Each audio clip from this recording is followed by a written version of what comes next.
کیا اسرائیل میں نئے وزیر اعظم کا چناؤ عرب مسلمان کریں گے؟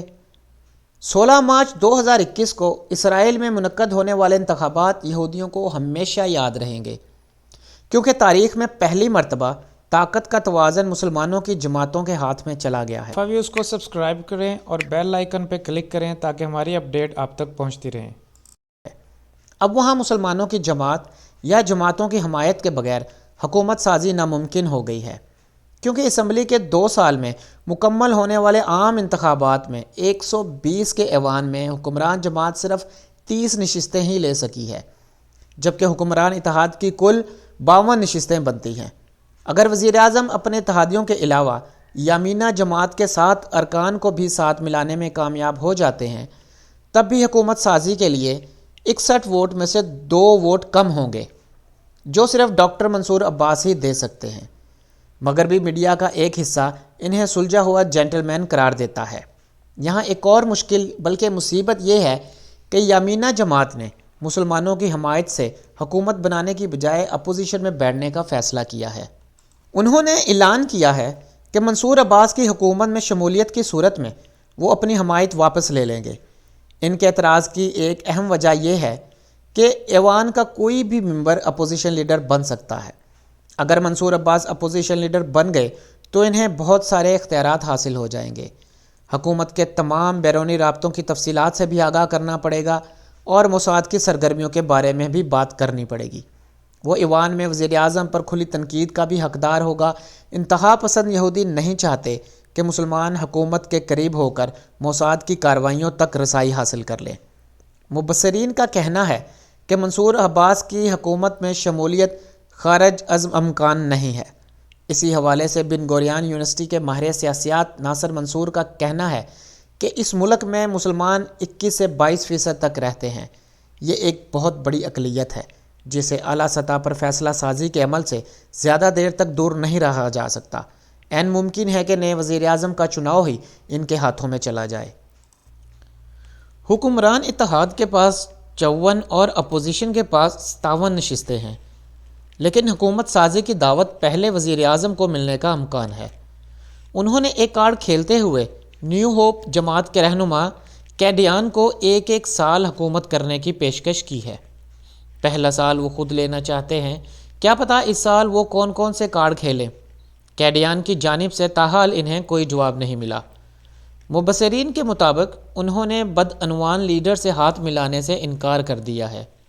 نیتن یاہو قدامت پسند ہیں۔ وہ فلسطینیوں کی آزادی کو سلب کرنے اور حقوق کو پامال کرنے کے چیمپئن ہیں، لیکن انتخابات نے ان کے تابوت میں آخری کیل ٹھونک دی ہے۔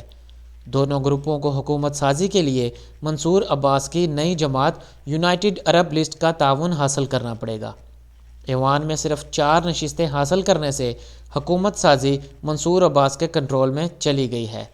سیاسی ماہرین نے انہیں کنگ میکر کا نام دے دیا ہے۔ تاریخ میں پہلی مرتبہ مسلمانوں کی شمولیت ناگزیر تقاضا بن گئی ہے۔ بدصورت دیگر اسمبلیوں کو توڑ کر 5ویں انتخابات کروانا پڑیں گے۔ مسلمانوں نے 13 نمائندے منتخب کرنے کے بعد اسمبلیوں میں بھیجے ہیں، جن میں سے 4 نمائندے عرب لسٹ پارٹی سے تعلق رکھتے ہیں۔ دوسری جانب نیتن یاہو کی بدعنوانی سے تنگ آ کر ان کا ساتھ چھوڑنے والے حزب المخالف کے رہنما نفتالی بینٹ کی حامی جماعتوں نے 57 نشستیں جیت لی ہیں۔ اس اتحاد میں شامل لیبر پارٹی اور بائیں بازو کی دوسری جماعت ماریز کو کل ملا کر محض 13 نشستیں ملی ہیں، جو تاریخ میں کم ترین ہیں۔ بائیں بازو کی شکست پر دنیا حیرت زدہ ہے کہ یہ ملک عدم برداشت کی انتہا پر ہے۔ حالیہ انتخابات میں انتہا پسند یہودیوں کا ووٹ بینک بڑھا ہے، جیسا کہ 7 نشستیں حاصل کرنے والی انتہا پسند جماعت کے بعض رہنماؤں نے 1994 میں ایک اسرائیلی حملے میں 29 فلسطینی نمازیوں کی شہادت کی حمایت کی تھی۔ یہ کٹر مذہبی جماعت ہے۔ اس طرح مسلمانوں بھی بڑی تعداد میں باہر نکلے ہیں۔ مسلمان 1948 کے بعد پہلی بار ایک طاقت بن کر ابھرے ہیں، کیونکہ 92 لاکھ کی آبادی والے ملک میں 20 لاکھ عرب مسلمان ہیں۔ انہیں ہمیشہ سے حکومت سازی سے دور اور محروم رکھا گیا ہے۔ جمہوری اداروں پر تحقیق کرنے والے ایک ادارے کے سربراہ ایرک روڈنی کا کہنا ہے کہ منصور عباس نے نئی حکمت عملی اختیار کی ہے، وہ حکومت میں شامل ہونے کو تیار ہیں، اور اگر کسی رہنما نے اپنے حلقے کے ووٹروں سے کوئی سچا وعدہ کیا ہے تو وہ منصور عباس ہیں۔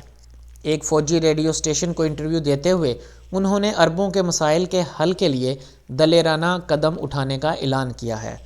اس کے علاوہ اسرائیل میں جمہوریت کے نام لیوا قدامت پسند یہودی کسی مسلمان کو شامل کرنے پر تیار نہ تھے، اس لیے 20 لاکھ مسلمانوں کا سرے سے کوئی نمائندہ کبھی کسی حکومت میں شامل ہی نہیں رہا، مگر منصور عباس کا کہنا ہے کہ وہ حکومت میں شامل ہو کر عرب مفادات کی نگرانی کریں گے۔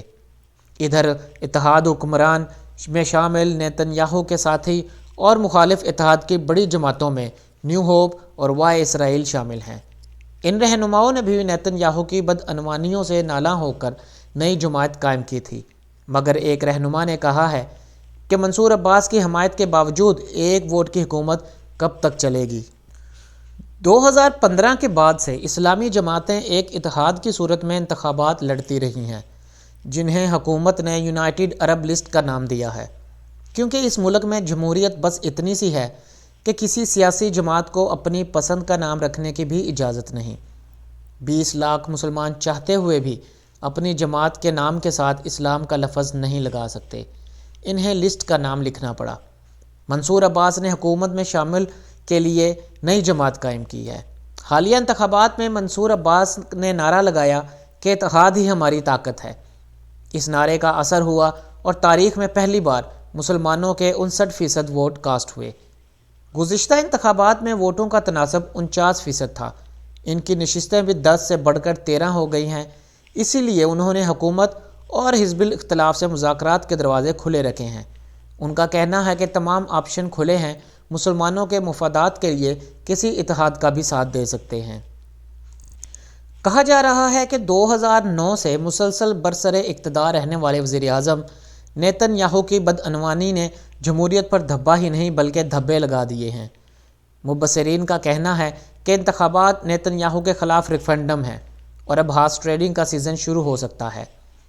نیتن یاہو کے مخالفین میں ان رہنماؤں کی کمی نہیں جو پہلے تو اس کے ساتھ تھے، مگر اس کی بدعنوانیوں کی وجہ سے انہوں نے اپنا راستہ الگ کر لیا۔ 2019 میں نیتن یاہو پر فراڈ، رشوت خوری اور اعتماد کو ٹھیس پہنچانے کے الزامات عائد کیے جا چکے ہیں۔ اب ایک مجوزہ بل کے تحت مجرم نہ تو کسی بھی عہدے پر تعینات کیا جا سکتا ہے اور نہ ہی وزیر اعظم بن سکتا ہے۔ یہ بل وائے اسرائیل پارٹی کے رہنما لائبرمین نے پیش کیا ہے۔